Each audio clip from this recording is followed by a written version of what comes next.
Cześć, witam Synergeek w kolejnym odcinku Kiedyś to było i dzisiaj ponownie omówimy sobie 3 numery Secret Service'u. Zaczniemy od numeru 43. Na okładce oczywiście Larry, ale w zapowiedziach mamy też 3 kultowe bijatyki. Tekken 3, Mortal Kombat Trilogy i Street Fighter Alpha 2. Może bardziej kultowy jest Alpha 3, ale tu jest 2. Dobra, mamy reklamę Phantasmagorii 2. Puzzle ludzkiego ciała. Wszystko, co do tej pory widziałeś, jest niczym w porównaniu z tym piekielnym koszmarem. No, trzeba przyznać, że ogólnie druga część Phantasmagorii była bardzo dobra, mi się bardzo podobała. I mamy, słuchajcie, tutaj zapowiedź gry od Metropolis Catharsis. Nie wiem, czy to był błąd w druku, ale na początku Catharsis było oznaczone jako bijatyka chyba, właśnie chyba w Secret Service, a koniec końców była to strzelanka, gdzie leci się w prawo. Bardzo rzadko spotykana dzisiaj gra. W zasadzie oryginału to ja chyba raz może na Allegro widziałem. Kosztuje to krocie. Kiedyś mam nadzieję, że uda mi się ją zdobyć. Gra nie jest jakaś specjalnie fajna, bo nawet jak na strzelankę jest taka sobie. No. Graficznie starano się tam troszkę użyć grafiki prerenderowanej, ale to jakieś takie smutne, burę, mało kolorowe. Może kiedyś o tym opowiem. Ok, z nowości. The City of Lost Children.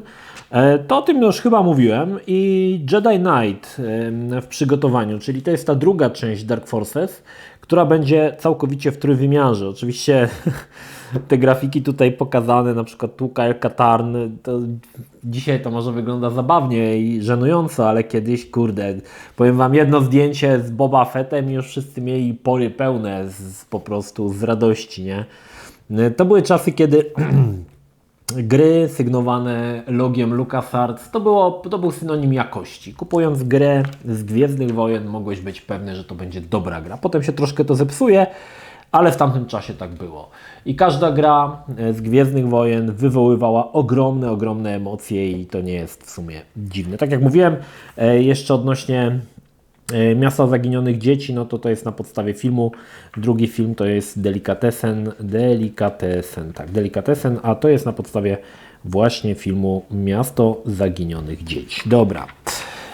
Mamy tutaj cover CD. Już za miesiąc podwójny cover CD. Fajne to były czasy, kiedy były te covery.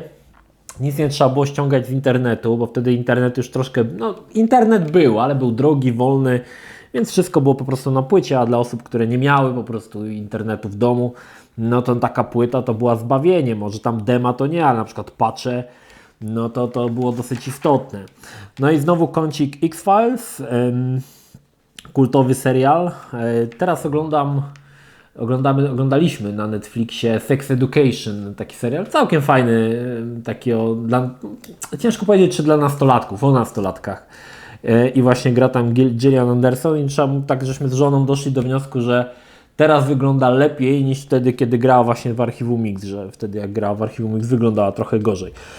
Chociaż tutaj widać, że jest taka troszkę bardziej wylaszczona, ale w serialu wyglądała tak sobie.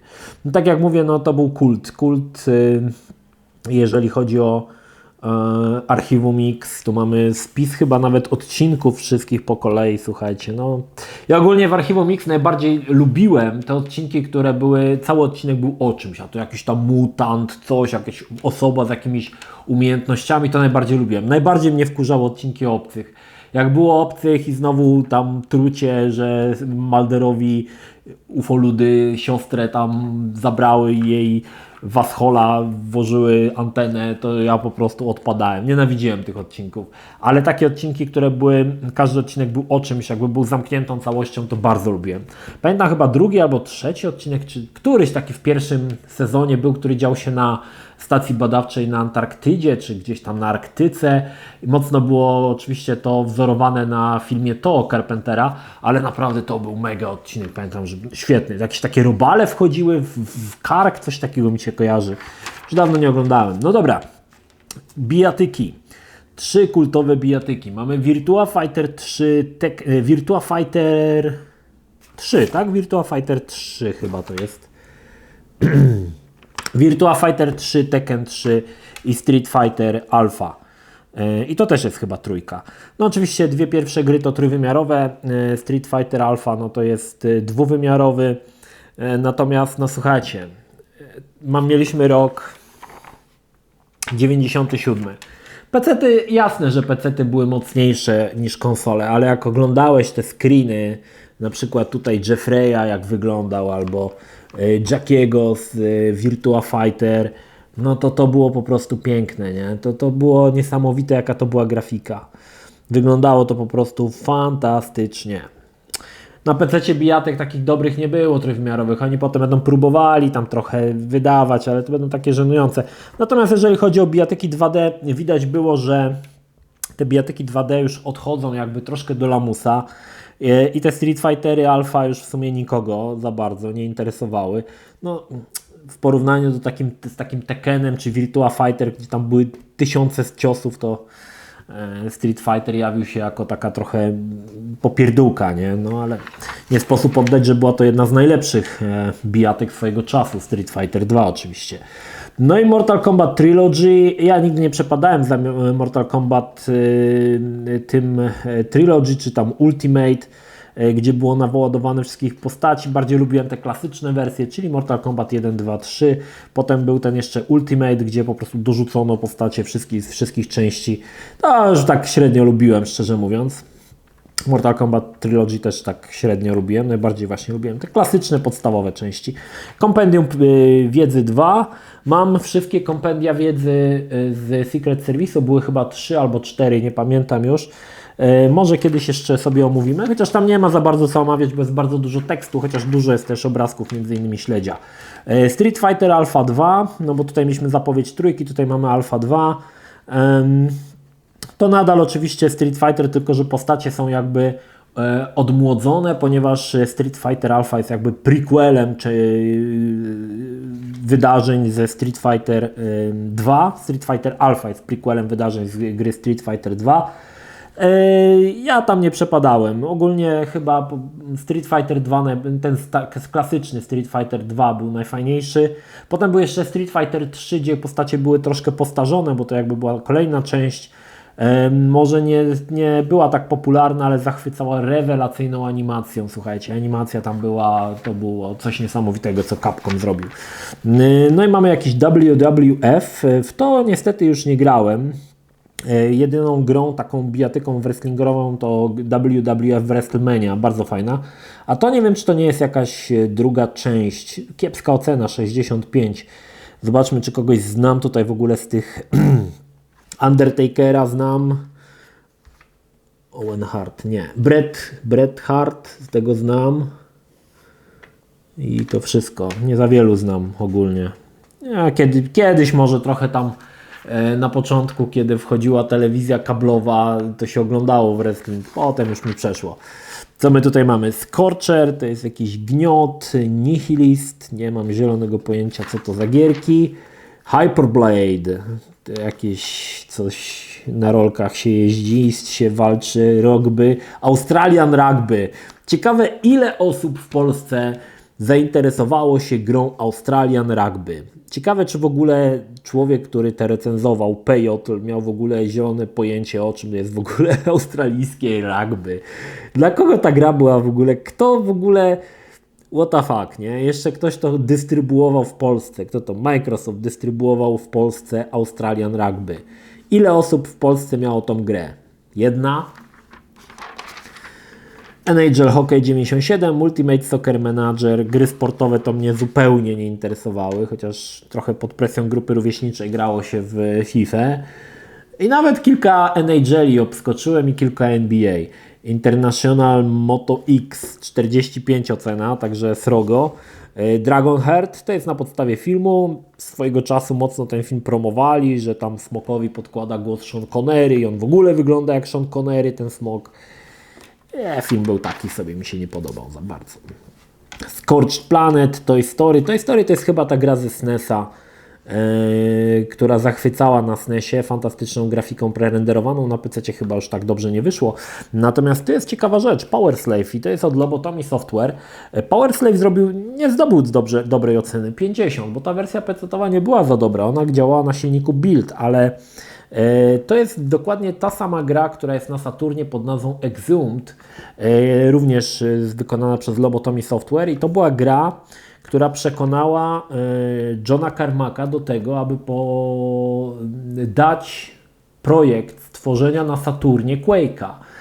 To właśnie ta gra, Power Slave, czy też Exhumed pod inną nazwą. Ciekawa rzecz, bardzo na Sega Saturn uważana za jedną z lepszych gier ogólnie, bo to naprawdę tam był konkretny ten silnik, natomiast ta wersja, no tutaj na PC ona nie miała z kim konkurować, no bo był Duke Nukem, był Quake, no nie było za bardzo z kim konkurować, ale na Saturnie Lobotomy wykonało 3 gry, Exhumed, Quake i Duke Nukem 3D i ogólnie te gry odsłony na Saturna były lepsze niż na PC-ta tak naprawdę. Odsyłam do mojego odcinka Retro Arcade właśnie o Quake'u. Może jeszcze zrobię o Exhumed i o Duke Nukem także na Sega Saturn, bo jest ciekawa historia. Ten gość, który to zrobił, ten silnik, to był jakiś geniusz ogólnie. Natomiast tutaj widzę, że słabo. Ja grałem w tą PC-tową wersję, jakiś chyba demo w Power Slave i pamiętam, że też mnie jakoś to nie za bardzo zachwyciło. Takie było se tam. Popykałem chwilę i wyłączyłem, stwierdziłem, że to nijak nie podoba mi się ten klimat tych egipskich, taki egipski klimat, jakieś tam mumie i tak dalej. Natomiast później, gdy dowiedziałem się o tym i trochę poczytałem o wersji na Saturna, no to naprawdę wzbudziło mój niemały podziw, jeżeli chodzi, jakoś się nazywał, Ezra, ten facet, co zrobił ten silnik, nie pamiętam. Dreinbach? Ezra Dreinbach chyba. No naprawdę był koleś. Dobra, tu mamy jakiś Tom Clancy SSN, jakiś symulator łodzi podwodnej, Agile Warrior F-111X, też jakieś samolociki, ale oceny, powiem Wam, w tym Secret Service nic nie przechodzi powyżej 60%, 55-40, trochę te gry. No, Jet Fighter 3 widzę, ocena 75, to już nie grałem niestety. No i Tomb Raider, ocena 90, no Tomb Raider, no w Tomb Raiderze to można mu pisać książki, odsyłam do odcinka mojego, to było grane o pierwszym Tomb Raiderze, no robił on potężne wrażenie, okropne wrażenie, słuchajcie, to była chyba najważniejsza gra w 1997 roku, nie wiem czy coś pojawiło się na tyle słynnego jak Tomb Raider. To był kult, tak? Lighthouse i Clandestiny, dwie przygodówki. W Clandestiny grałem, to było troszkę wzorowane na Seventh Guestie, z tym, że w cutscenkach była grafika właśnie tutaj taka rysowana w stylu komiksowym. W Lighthouse niestety nie grałem. No i mamy tutaj Leisure Suit Larry, Love for Sale, to był Larry chyba siódemka chyba, nie? Siódemka, tak. No to się działo na tym statku. Ogólnie z grą Larry było tak, że potem już się ona chyliła ku upadkowi i te gry przestawały być śmieszne. Odsyłam również do mojego odcinka, to było grane chyba odcinek dokładnie 100, gdzie omawiam 5 albo 6 części Larego w jednym odcinku.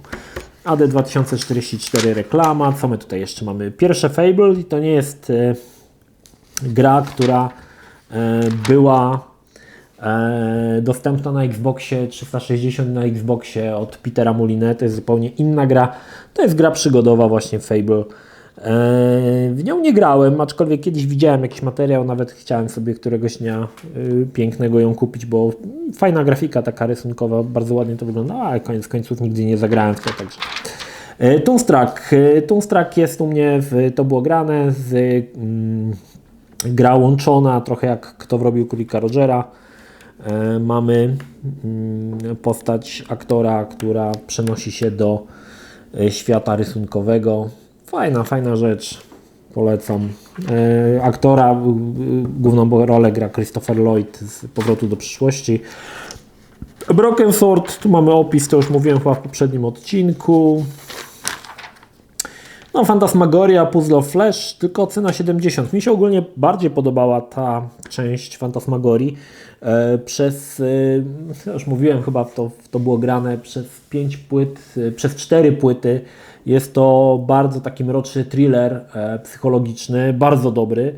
No i na piątej płycie się zaczyna wszystko psuć, ale przez te 4 płyty naprawdę jest konkretnie. Pierwsza Fantasmagoria była bardziej takim horrorem, można powiedzieć, typowym. Fantasmagoria 2 to było już troszkę więcej niż taki zwykły horror z duchami czy tam ze stworami. Naprawdę dobra gra. Bardzo mi się podobała, no i to była też w Fantasmagorii była też pierwsza postać, która była homoseksualistą i która była tak pokazana dość dosadnie, bo nawet się dostawiała do naszego bohatera. To jest tutaj ta postać, to jest Trevor. No i oczywiście przez to było chryja straszna, bo co tam, że były cycki, ale jak była homoseksualista, ojej, jakie tam było ciśnienie w to. Ale Sierra, czy też Roberta Williams, która robiła tą grę, miała jaja ze stali, żeby to pokazywać. I dobrze, w pierwszej części pokazała scenę gwałtu, która może nie była jakoś specjalnie spektakularna, ale była.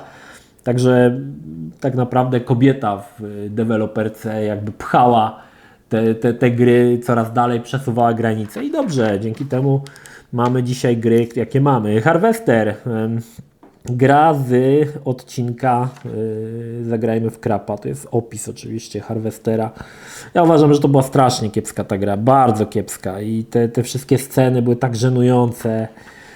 Nie rozumiem zupełnie sensu wydawania tej gry, tylko chyba miała po prostu zszokować i na bazie kiepskiej brutalności sprzedać jak najwięcej egzemplarzy. Heroes of Might and Magic 2, no to już jest kult, może nie tak dwójka, może nie jest aż tak kultowa jak trzecia część chyba jest najbardziej znana, ale ogólnie bardzo fajna gra.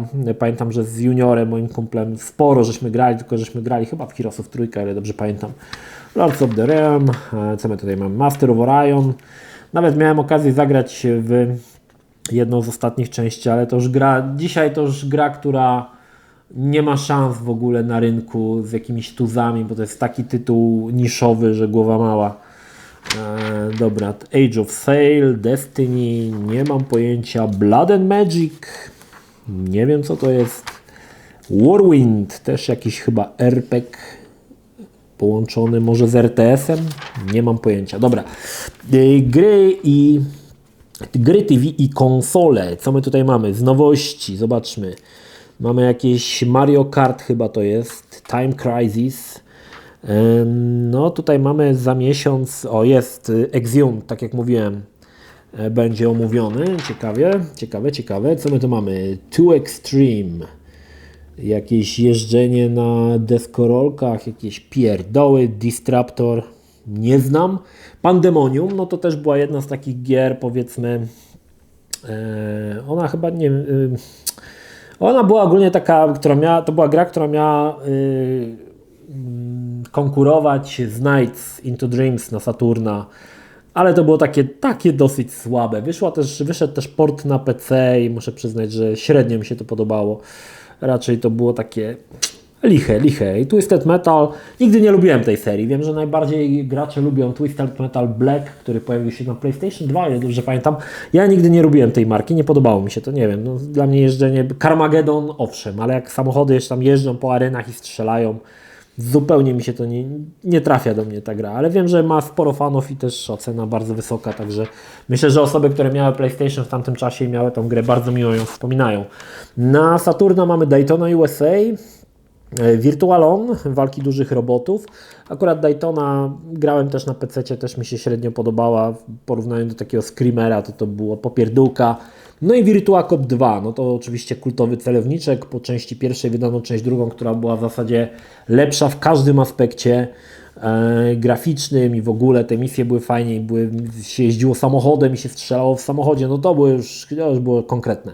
Jaką co ocenę dostało w ogóle? 91%, fajna rzecz. No i tutaj mamy na Nintendo 64 Cruis'n USA. Szczerze mówiąc nie wiem czy to czasem nie wyszedł, to jest port jakiejś gry automatowej z automatów arcade i Shadow of the Empire.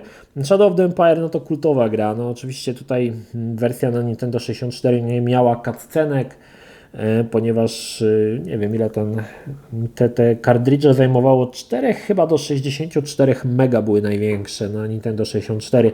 No to był chyba Nintendo sobie potem mocno pluło w brodę, kiedy próbowali konkurować z PlayStation, z Saturnem, a te kartridże były tak małe, że te gry no, nie miały cutscenek, miały zazwyczaj kiepskie te tekstury, kiepską muzykę, bo nie było miejsca, żeby to gdzieś zmieścić, także to było słabe.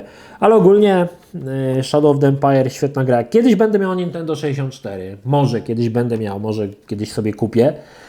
Shadow of the Empire będzie na pewno w pierwszej z trójce gier, które do tej konsoli dokupię, bo pomimo, że mam wersję na PC-ta, no chciałbym ją mieć też na Nintendo 64, bo ta gra się wywodzi z Nintendo 64. Na PC-ta pojawił się port później.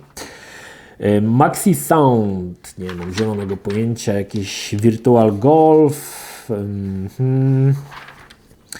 Miasto Śmierci, o brzmi srogo, Miasto Śmierci, dziwko. To już w ogóle pomijam te rzeczy, bo tutaj Capital Punishment. Wow, jakaś tu postać jest z gołymi cyckami. To jest jakaś bijatyka na Amigę i jest postać z gołymi cyckami.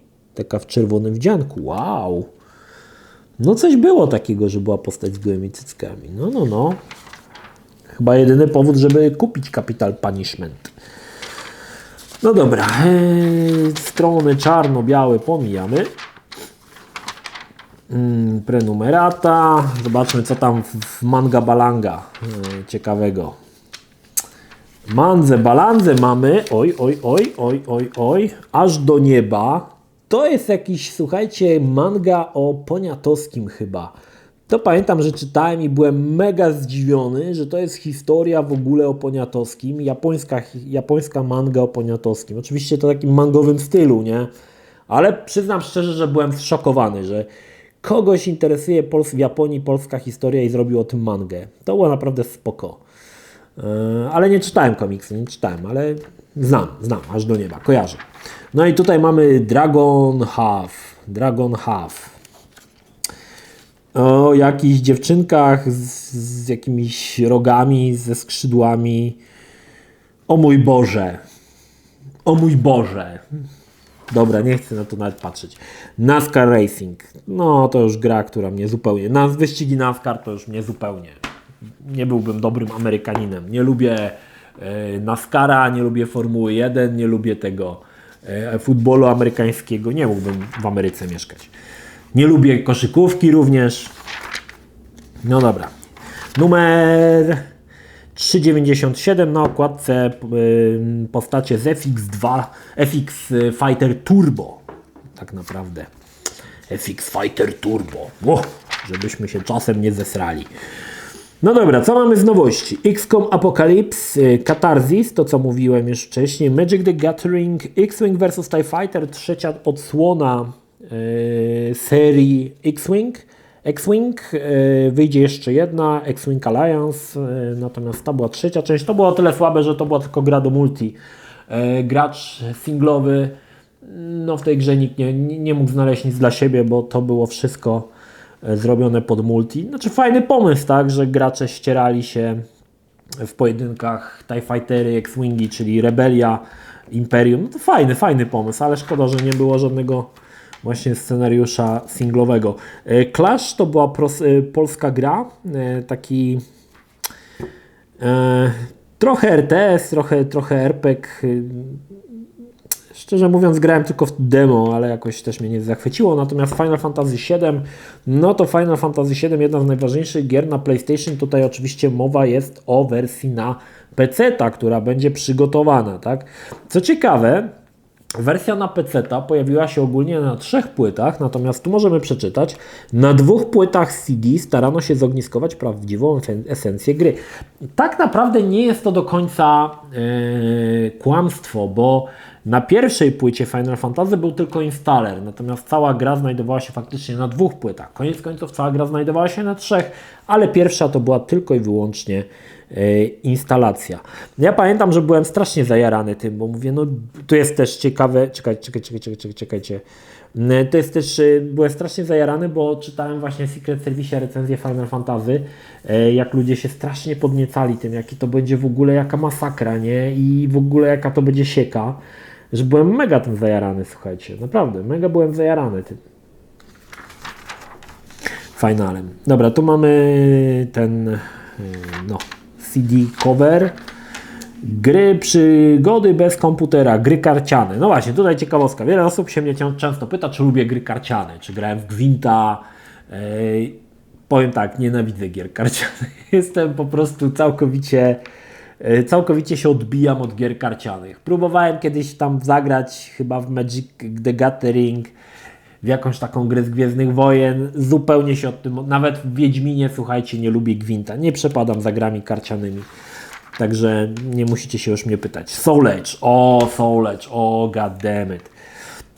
Pamiętam, że gdzieś w jakimś automacie, w jakiejś zapyziałej dziurze widziałem pierwszy raz Soul Edge'a, czy tam wtedy się to nazywało nie Soul Edge,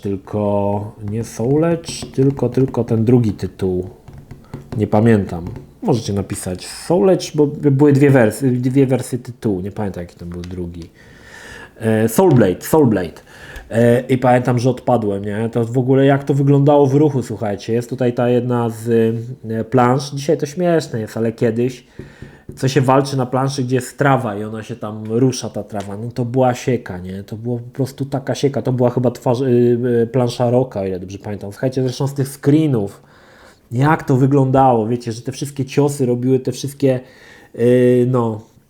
te zawijasy, to ja po prostu jak to zobaczyłem, mówię wow. Oczywiście wiedziałem, że takie gry na PC nie wyjdą i to trzeba się z tym było pogodzić, ale kurde jak to wyglądało, nie? No to była masakra. Z drugiej strony na PC był taki gówniany FX Fighter, nie? Który po prostu jak przyrównałeś tego FX Fightera, postawiłeś obok na przykład Soul Edge'a czy tam Soul Blade'a, to nie było co porównywać w ogóle, no, to było żenujące. Samurai Spirits to jest tak naprawdę Samurai Showdown.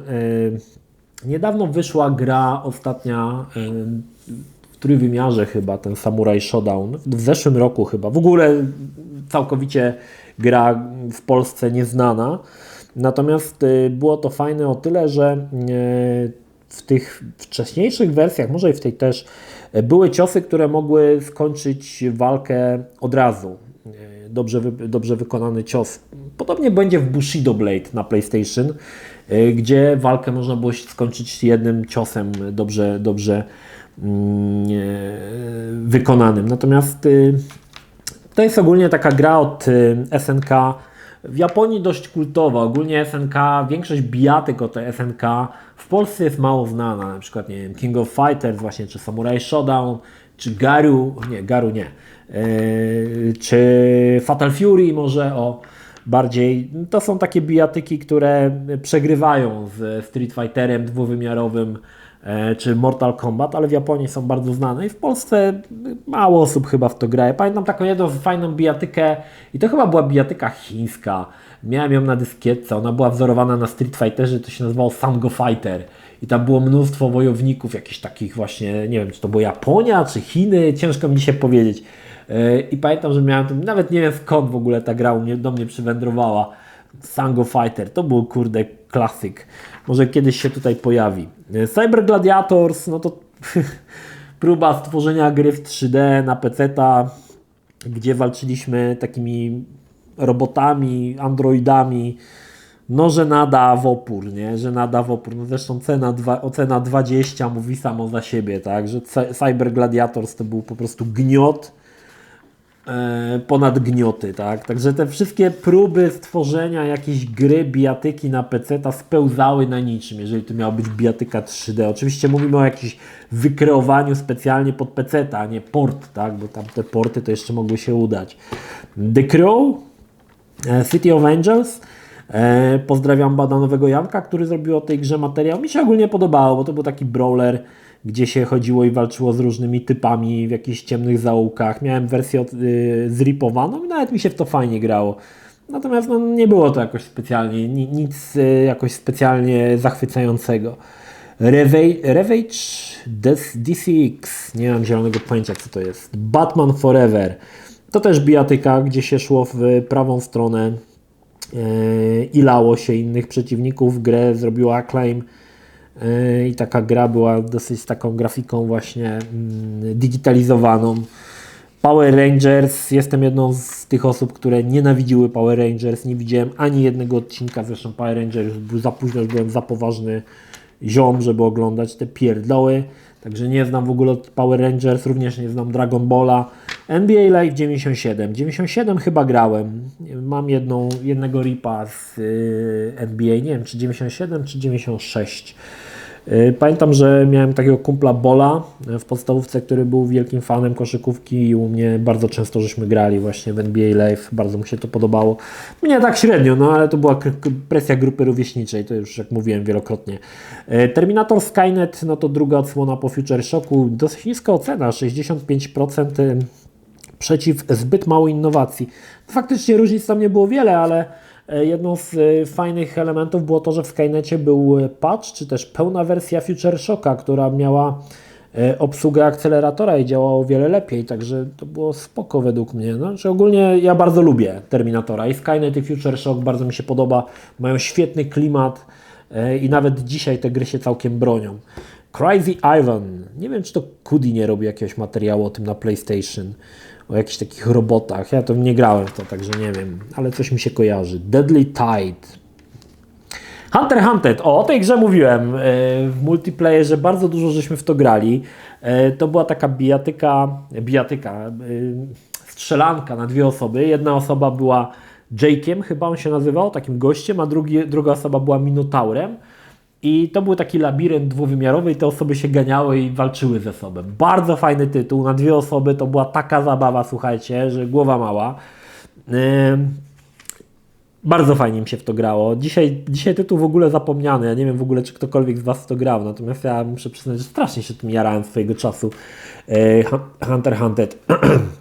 Może kiedyś jakiś materiał zrobię o tych grach. To jest ciekawa rzecz. Tunnel B1 i Swift 3D, jakieś strzelanki, też nie grałem. Shattered Steel również. MDK, tutaj powinien się Arash wypowiedzieć, bo to jedna z jego ulubionych gier. Ja uważam, że MDK zrobiło spore wrażenie swojego czasu i pamiętam bardzo duży artykuł na temat powstawania MDK, który pojawił się w polskim numerze PC Gamera. Pamiętam, że byłem strasznie nahypowany i się nie zawiodłem. Ten pomysł z tym snajpowaniem, gdzie tam ci przeciwnicy mieli takie malutkie tarcze, które można było trafić, to była niesamowite. No ogólnie Shiny miał takie pomysły, słuchajcie, tam najmniejsza bomba nuklearna na świecie, czy mnóstwo różnych ciekawych rzeczy.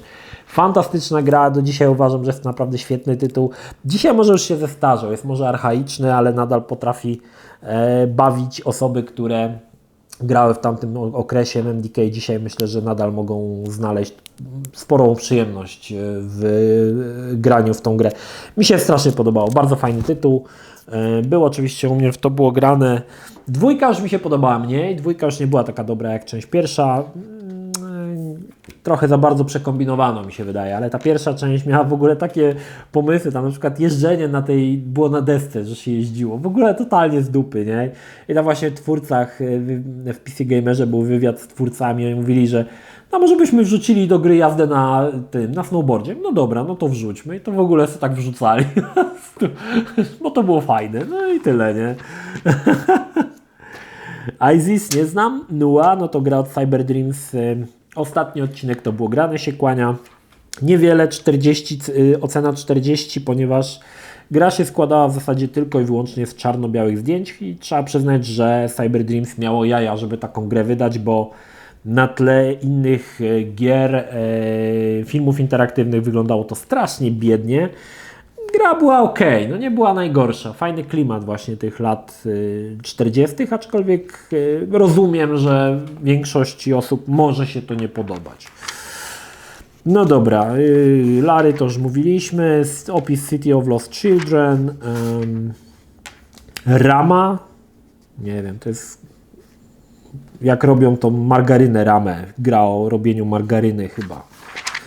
Thunderstruck, druga część, to już wiemy. Tomb Raider, druga część. Diablo! Diablo. W trzecią część Diablo nie grałem. W pierwszą część Diablo pamiętam, że na początku, zanim zagrałem, było takie demo i demo było w postaci wrzuconego intra z pierwszego Diablo. Tam była taka scena, gdzie kruk wydziobuje oko, tam mocno wtedy było to takie szokujące.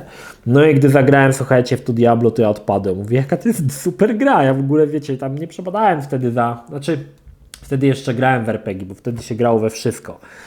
I ogólnie była taka jakaś chryja, że Diablo, nazywanie Diablo RPG-iem obrażało RPGowców, że to nie był RPG, tylko to był taki slasher, tak, gdzie naciskało się przyciskiem, żeby walić mieczem. I ogólnie wielcy fani RPG-ów byli strasznie urażeni, że Diablo, mówi się, że o Diablo to RPG, bo to wcale RPG nie był. Ja uważam, że Diablo był świetną grą.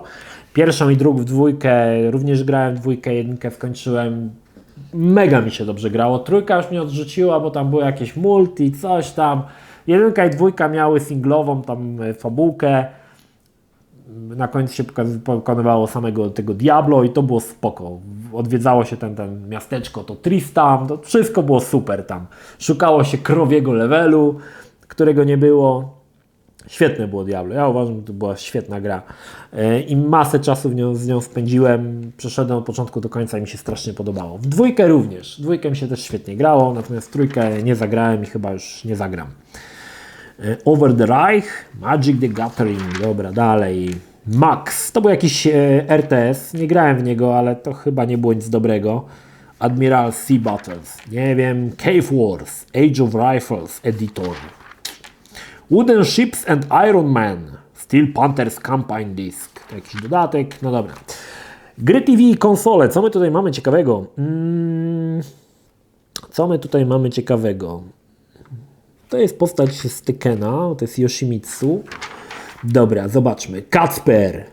W ogóle, to był w ogóle ten wybór tych gier, zwłaszcza, że mieli raptem na to 4 strony, czy tam 5 i wybór takich gier jak Kacper, no to był w ogóle dla mnie to było żenujące. Mogli wybrać jakieś lepsze tytuły, nie? Rage Racer? Jak to Rage Racer? Chyba Ridge Racer. Z Ridge Racer czy... nie. Rage Racer. Nie znam Rage Racera. Ridge Racer znam.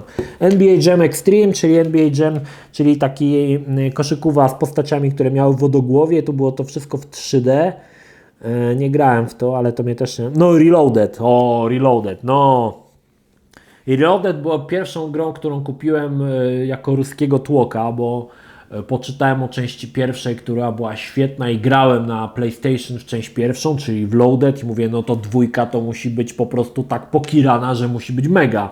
I okazało się, że to był taki gnój, ta druga część tego Loaded był taki syf. W ogóle byłem tak wściekły, że kupiłem taki gniot, ale to była moja pierwsza gra, którą kupiłem na ruskim tłoku i mam ją do dzisiaj, co ciekawe, w domu. No zobaczmy. Command Conquer na Sega Saturn, Earthworm Jim 2, to takie bardziej znane tytuły. In the Hunt nie znam, Athlete Kings również i Exhumed. No i właśnie, to jest ten Power Slave, który był w poprzednim odcinku, ocena 80. No cóż, to było naprawdę, Exhumed jest naprawdę dobrą grą, jeżeli chodzi o Sega Saturn. Ten silnik jest naprawdę, naprawdę dobry, nie? Bo na tym samym silniku co Exhumed działa również Duke Nukem i działa Quake. Może kiedyś zrobię jakiś materiał o tym. O, i na Game Boya coś jest. F1 Race i Pinocchio i Spirou. Jak to działa? Encyklopedia. Wiele osób znało tą encyklopedię, ponieważ ona się pojawiła w... co to za jakieś samoloty mi tu latają za oknem. Była ona dodawana chyba w CD Action, o ile dobrze pamiętam. To była z takim mamutem, który wyjaśniał różne rzeczy, jak to działa. Fajne to były rzeczy, bo te polskie encyklopedie były naprawdę fajnie pomyślane i dobrze to wyglądało, słuchajcie. Ja uważam, że to były naprawdę fajnie zrobione programy takie edukacyjne dla dzieciaków. Rewelacja jak dla mnie. Moje pierwsze ABC, Encyklopedia Przyrody, no to tutaj będzie całe to jest zatrzęsienie tych encyklopedii. Tą chyba miałem, Encyklopedię Przyrody, bo ona też chyba była w CD Action. Ultrasound Extreme, Game Boy Pocket, Turbo Board. No i wersje gry tutaj jakieś na Amigę, Trapped, Burnout, Testament, Throgo, Old Timer, Bogratz, Forest Dump Forever. Nie znam. Już wtedy chyba nawet Arek nie miał Amigi. To już były dziwne czasy w ogóle, że to jeszcze na Amigę się pojawiało. W ogóle nie ma... Rzecz o upadku pewnych targów. Ok, czyli to są jakieś targi. Nie wiadomo. No to jest chyba, że to coś na tych targach było nie za bardzo. Że jakaś taka była straszna lipa na tych targach. Zobaczmy. Pochwał, brak pochwał, pora na nagany, tragedia organizacyjna, tragedia lokalizacyjna, wyróżnienie, pierwsze targi zorganizowane w przedpokoju, pierwsze targi, które można było zamknąć przed terminem. Pierwszego dnia już prawie na godzinę przed końcem imprezy nie było nikogo ze zwiedzających. Playbox 97, coś nie pykło chyba na Playbox 97. Dobra, w ogóle dlaczego nie ma o tym, nie było o archiwum Mix nic, to mnie ciekawi, ani Mayhem, to jest też jakaś karcianka, nie mam zielonego, Green Legend. Coś wam mogę powiedzieć o Green Legend? No jest to o jakimś chłopcu, który jest czerwony, nie wiem, czy to jest Indianin, czy co, ciężko powiedzieć, no i tyle mogę rzec na ten temat. No i koniec. I na końcu mamy Sega Rally Championship. Oczywiście największe hity Segi, Virtua Cop, Virtua Fighter, Sega Rally, pierwszy Panzer Dragoon były portowane na PC-ty. No niestety na PC-tach takie gry nie miały racji bytu, bo Sega Rally na przykład to były wyścigi, które miały chyba 3 trasy i 3 samochody. Także w porównaniu do innych wyścigów w tamtych czasie, nie wiem, Fatal Race, Screamer, Need for Speed, no to była bieda. To była taka bieda, że w ogóle głowa mała, więc nikt tych gier nie kupował ogólnie, ale wychodziły. One miały wsparcie dla akceleracji 3D i ogólnie no, próbowano, ale to był zły pomysł. Dobra, i ostatni numer, 45. Grafika to jest Total Mania, jakiś robot. No i mamy tutaj pierwsze zapowiedzi, z tego co widzę, Mortal Kombat 4. Albo już i recenzja nawet jakaś. Zobaczmy co tam w nowości. AD Cop było celowniczkiem zrobionym przez jakąś polską firmę, która miała być konkurencją dla Virtua Copa. Straszny gniot i syf. Grafika, to jest nawet ktoś napisał, grafika kojarzy się z Doom. No syf to był okrutny. Ciekawe, czy ktoś to jeszcze ma, bo to była polska gra. Ciekawe, czy ktoś to gdzieś jeszcze ma jakąś oryginalną grę tego Adcopa. To by było ciekawe w ogóle zagrać w to. Interstate 76, kultowa gra, u mnie było w to grane, opowiemy jak się pojawi. LBA 2, czyli Little Big Adventure 2 Twins and Odyssey. Co my tutaj jeszcze mamy? Team Hospital, Time Warriors, kolejna próba stworzenia trójwymiarowej bijatyki na PC w przygotowaniu Ecstatica 2. O Jezu, jak ja byłem zajarany pierwsza część była świetna, ale druga część Ecstatiki, no to już była totalna masakra. Strasznie fajna gra. Oczywiście pojawiła się to było grane. Ezoteria 3 i Eksterminacja. Nie kojarzę tych gier. Dobra, cover CD. No tutaj mamy coś o Gwiezdnych Wojnach i to jest ta wersja specjalna, ponieważ wcześniej nie było wersji specjalnej i tam LucasArts tutaj potem postanowił trochę tam polepszyć tą edycję specjalną, wydać, to normalnie w kinach leciało.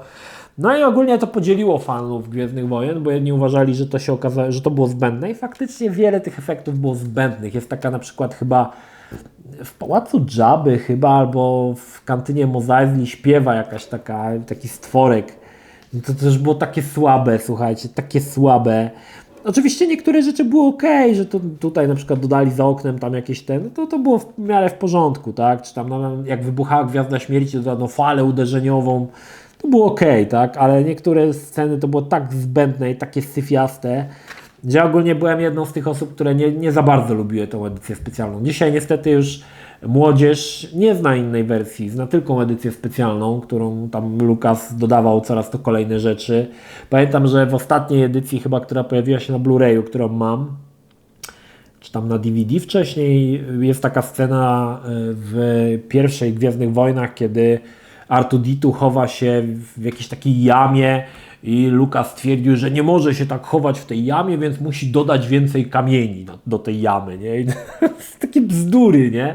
Totalne bzdury. Inna sprawa, że tak się zastanawiasz, jak sobie ten R2-D2 te kamienie ułożył, że tam się schował. Co, mocą je tam ustawił w mur, czy jak? No, Odpały strasznie. Dobra, nie gadajmy o tym. Mortal Kombat 4. Słuchajcie, Mortal Kombat 4. Pierwszy raz Mortal Kombat 4 widziałem na automacie w jastarni.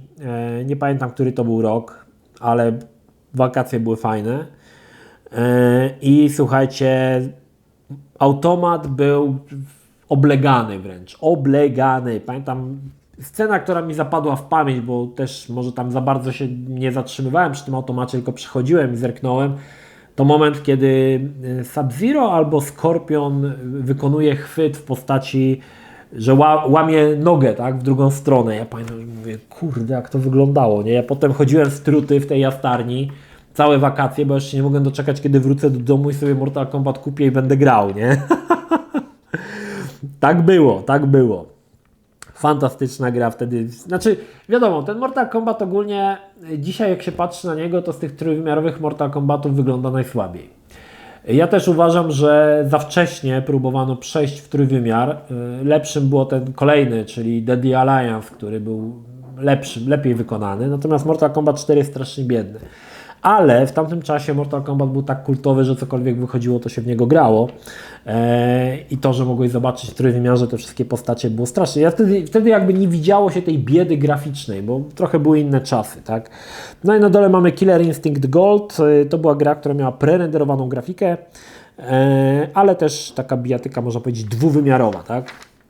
Soul Edge, no to mieliśmy tutaj właśnie ciosy, tak, tych wszystkich postaci. No Soul Edge to był jednak kult. Fatal Fury, no to kolejna gra, o której mówiłem 2 numery temu w tym odcinku, tak, na temat bijatyk SNK, że mało znane ogólnie. Chyba najbardziej znane postacie z Fatal Fury, no to jest Terry Bogard i Mai, która ma animację cycków dobrą i ogólnie ma te bufory jakieś gigantyczne. Są najbardziej znane postacie. No wiadomo, Terry Bogard, bo Terry Bogard, a Mai, no bo cycki, no to wiadomo. Zobaczmy. Death Rally, Hulk, Escape from Delirium. Escape from Delirium nie grałem, ale to jakaś gra, która totalnie zżynała z Secret of Monkey Island. Natomiast te gry to jakieś takie, tę grę to jakieś sharewara grałem i w Hulka też grałem. Miałem na jakiejś składance straszny syf. Nie warto. Space Jam, no to gra na podstawie filmu z Michaelem Jordanem. Film był spoko, ogólnie mi się podobał, tam Królik Bugs, cała ta postacie z Wernera, walczyły z kosmitami, tam był Michael Jordan. Michael Jordan był postać kultowa wręcz. On wtedy, w tamtym czasie to był chyba moment, kiedy Space Jam powstawał, że Michael Jordan zdecydował, że odchodzi od koszykówki i zajął się baseballem. Była taka w jego życiu jakaś historia, że po prostu zaczął grać w baseball. Tam był strasznie kiepski w ten baseball.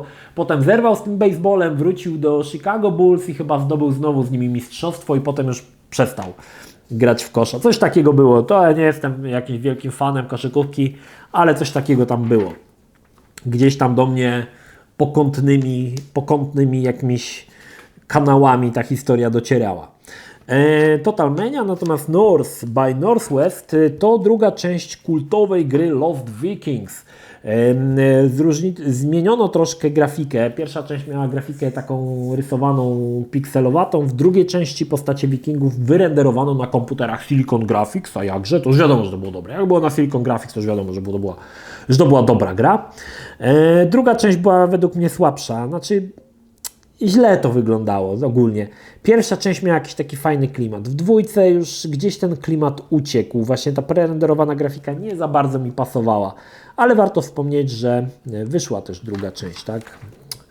No i Panzer Dragoon, no to jest port gry z Segi Saturn na PC-ta. Ocena 6/10. Druga część Panzer Dragoona nie zostanie już sportowana, bo już Sega, potem już Sega Saturn będzie się chylił ku upadkowi, natomiast pierwsza część była no taka sobie, tak? Jeżeli chodzi o wersję na PC. Na Saturnie to się sprawdzało. Na PC-tach to jest właśnie ciekawe, bo na konsolach te gry się sprawdzały. Virtua Cop, Sega Rally, Panzer Dragoon, one się sprawdzały. Na PC-tach coś nie grało w tych grach. Ciężko powiedzieć co. Gdzieś uciekało cały fan z tych gier i podobnie zresztą było w wielu grach na PlayStation. Na PlayStation gry były spoko, przeniesione na PC-ta nie były spoko, nie wiadomo dlaczego. Ransom the Hunting, również gra, która pojawiła się w To było grane, bardzo fajny horror, chociaż z bardzo przedpodpową grafiką, ale swojego czasu zagrywałem się w niego mocno. Oczywiście jest też w To było grane, tak jak mówiłem. Firo and Cloud, nie wiem. Independence Day, czyli gra na podstawie filmu Dzień Niepodległości. Miałem jakiegoś ripa, latało się samolocikiem i strzelało do stateczków obcych, słabo. O! Dobrze, że wiercą, bo już myślałem, że już będzie spokój. Area 51 to kolejny celowniczek, dosyć kiepski, z prerenderowaną grafiką. Die Hard Trilogy. Nie będę mówił za dużo, ponieważ nie tak dawno dałem ankietę na temat jakiej gry byście chcieli posłuchać i wygrało właśnie Die Hard Trilogy, więc nie będę o niej mówił, zostawimy sobie to na odcinek, to było grane. Kultowa gra jak dla mnie. No i Catharsis, tak? Czyli ta strzelanka od Metropolis. Ocena 8/10. Nie dałbym tyle, ale podejrzewam, że tutaj też ocena była podyktowana tym, że to gra polska, polskiego Metropolis, więc od razu o 3 oczka ocena idzie w górę, bo według mnie Catharsis nie było za dobrą grą. Sand Warriors nie grałem, US Navy Fighters to chyba grałem, to miałem jakieś demo na jakiejś płytce, pamiętam. Była jedna misja, że można było sobie polatać. A Flying Corps, samoloty z I wojny światowej, A-10 Cuba, nie grałem. Blue Eyes, Time Paradox, Deus. Nie mam zielonego pojęcia, co to są. Ten Deus to mi wygląda jak Robinson Requiem, ale to chyba nie jest Robinson Requiem. Nie wiem. Bardzo mi to wygląda jak to, ale to jest chyba, nie wiem, nawet też przez Silmarils wydane, tak jak Robinson Requiem. Time Paradox, jakąś laską się chodziło w majtach czerwonych. Wygląda trochę jak stareńkie Colorado. Może nawet to ta sama firma? Czekajcie, coś jest o Colorado? Moja krytyka może okazać się szokiem dla entuzjastów grafiki tak wspaniałych gier jak Colorado, ale przecież ta gierka powstała całe wieki temu, natomiast Time Paradox jest made in... No, ktoś słusznie zauważył, że wygląda jak Colorado. Mamy podobny gust. Goosebumps. Nie grałem. Orion Burger. W to zawsze chciałem zagrać, ale nigdy mi się nie udało, bo nie miałem tej gry, ale ciekawiła mnie bardzo fajna komiksowa grafika. Zrobiło to jakieś Sanctuary Woods, nie znam w ogóle tej firmy, ale wyglądało to spoko. Trochę jak Broken Sword, spoko nawet. Może kiedyś mi się uda kupić, to zrobię. Titanic, Adventure Out of Time. Strasznie się podniecali przy tej grze, że tutaj na przykład te schody z Titanica to jest o 1:1 odwzorowane. Oczywiście potem to będzie normalnie w filmie Titanic, ale tutaj, że to tak super te wszystkie wnętrza wyglądają. Natomiast nie grałem w Titanica i chyba nie mam chęci pograć. Natomiast jest to przygodówka, tak? Tutaj mamy Dragon Lore i plakat mamy na środku Imperium kontratakuje, Srogi, edycja specjalna, Srogi plakat. Natomiast tu mamy Lands of Lore, też nie grałem w Lands of Lore. Fragile Alliance, Stars. Zobaczcie, to gra, która wyglądała po prostu jak arkusz kalkulacyjny w Excelu, nie? Peyotl to grał w takie gry, to pamiętam, że jego recenzje to były takie gry, które w ogóle nie miały grafiki, nie? Równie dobrze mogły być tylko tekstowe, ale on miał wiedzę na temat gier takich strategicznych dosyć dużą. No tutaj mamy Settlers 2, ale to jest Mission CD, to nie będę omawiał. Steel Panther, Theme Park, Magic the Gathering ponownie, Creatures. To była gra troszkę takie na PC-ta przeniesione Tamagotchi. Nie było to nic dobrego, ale coś tam próbowano. No dobra, zobaczmy co mamy tutaj, to jest ważniejsze rzeczy, co my tu mamy. Gry TV, gry, konsole TV, Resident Evil 2, tutaj mamy Toshinden trójkę. Tu jest Legacy of Kain, Cool Borders, Contra, Jet Rider, Jumping Flash. Tutaj nic nie znam, natomiast Jumping Flash to była jedna gra, która pojawiła się na tej konsoli PlayStation Classic wbudowanych. Nie rozumiałem dlaczego, bo ta gra to w ogóle jakieś takie mało fajna gra, to była takie w ogóle słabe. No, Die Hard Arcade. Die Hard Arcade mam w planach, pojawi się albo w Retro Story, albo w to było grane. Jest to gra oczywiście na Sega Saturn. To nie była gra, która była szklaną pułapką, ponieważ w Japonii gra się nazywała Dynamite Deka, natomiast żeby sprzedać trochę więcej kopii, W wersji amerykańskiej grę nazwano Die Hard Arcade, żeby było to jakby wzorowane było na szklanej pułapce. Nawet trochę grafikę, słuchajcie, pozmieniali w grze, żeby bardziej ją dopasować do szklanej pułapki, aczkolwiek są tutaj totalnie jakieś zdupy walki typu, gdzie niby McClane walczy ze strażakami. Nie wiem, czy pamiętacie tą scenę, jak McClane walczył ze strażakami w szklanej pułapce. Jest w wyciętych scenach, możecie zobaczyć. Ale bijatyka jest sroga. No bijatyka, słuchajcie, uważam, że jest sroga, bardzo fajna, bardzo, bardzo spoko i pojawi się na pewno w Tobogran albo w Retro Story, zobaczymy. Mamy Doom, jakieś Mystaria, Hardcore 4x4, Wave Race, to jest gra, która była startowa na Nintendo 64, wyścigi skuterów wodnych, jakkolwiek mi się to wydawało dosyć kiepskim pomysłem, to pamiętam, że w Wave Race'a zagrałem, to była jedna z pierwszych gier, które odpaliłem na emulatorze Nintendo 64, o ile dobrze pamiętam, ono się nazywało wtedy ten emulator Ultra HLE chyba, coś takiego, Ultra HLE chyba się nazywało. I pamiętam, że strasznie mi się to tak, wiecie, grałem sobie, mówię, jakie to jest fajne, taka sympatyczna gra, tam strasznie się podniecali z tego czasu, że tam jest ta animacja tej wody, tych fal, to jest wszystko tak super zrobione. Natomiast ja to sympatyczna gra, muszę przyznać. Jakoś negatywnie byłem nastawiony, ale gdy zagrałem, stwierdziłem, że to jest fajne.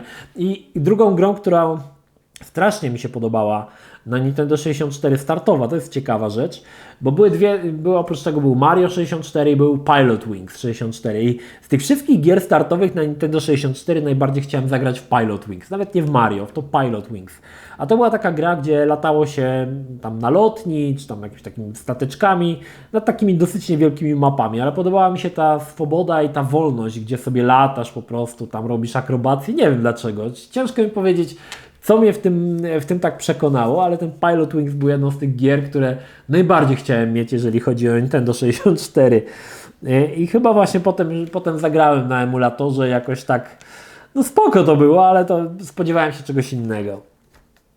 Pentium MMX-y, czyli najnowsze w tamtym czasie oczywiście Pentiumy z technologią MMX, multimedialne procesory.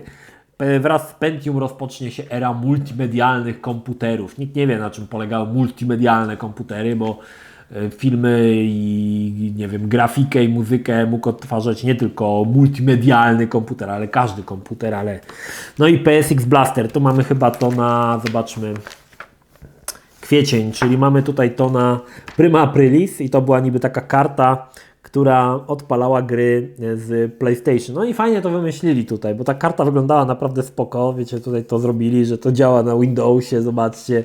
I ludzie chyba faktycznie się łapali na to, że chcieli to kupić, nie? Tego PSX Blastera, żeby zagrać na przykład w Tekkena na PC-cie. Chyba sam się na to też naciąłem. Wtedy mówię, kurde, ale super, ale potem mówię, na pewno na Prima Aprilis. Ale spoko, pomysł spoko, uważam. Sensible World of Soccer, Jet Pilot, Tiny Troops, Europa, nie wiem co to za gry.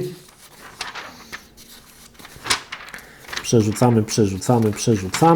No i w mandze mamy, rysunki, bądź rysunkiem, koszulka, wiosna, lato 97.